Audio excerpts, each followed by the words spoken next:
So let's talk about writing leads. I'll make 4 points. Rule of thumb is that a lead is the 5 W's and an H: who, what, when, where, why, and how. This has worked for decades and decades. It still works now. But make sure you're including the correct 5 W's. Example, you might say that a person was killed in a car accident. But what if that person, and by the way, if you say a person was killed in a car accident and a person was killed, you're completely correct. But what if that person was the mayor? Or what if that person was some other celebrated person and you didn't put the person's name in the lead? Well, you were technically correct. It was a person, but you missed the point. So be wary of that when writing leads, that it's the correct and important 5 W's and an H. Second point, there are 2 sides to every story. We all know that, and it is fair to report both of them. But are all sides always equal? An example that I'll use from my experiences here in Fort Lauderdale, Florida, is that of a major hospital that opened several years ago that was long overdue and multi-million dollars, and was going to serve as or has served as a regional hospital for young people.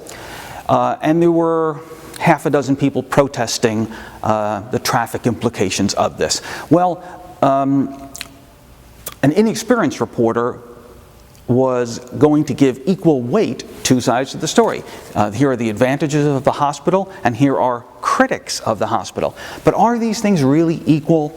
I'm not saying that we want to judge and say that complaints about traffic are not relevant, but it was half a dozen people protesting versus a monumental effort to open the hospital.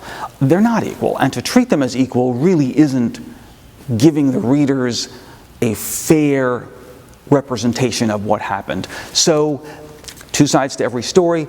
Not all sides are equal, and sometimes you end up being unfair and disingenuous in making them so.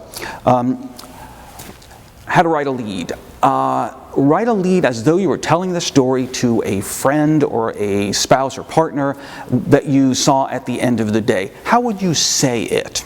Well, the way you would say it, without thinking, without trying to be a journalist, is probably the way you want to write it. And then maybe clean up the language, of course, but your instincts, your natural way of communicating a piece of information is probably the best way to write a lead. It's your instincts, and go with it. Last point, avoid the obvious. Right? Don't state that a fire is tragic, or you would say it as a tragic fire. Well, all fires are tragic. Don't say that somebody was fired without warning. There's only one way to fire somebody. All cul-de-sacs are quiet and idyllic. All lawns in suburbia are finely manicured. These words don't need to be put in to paint a picture. They're really just hyperbole. So just stick to the facts and avoid those unnecessary adjectives.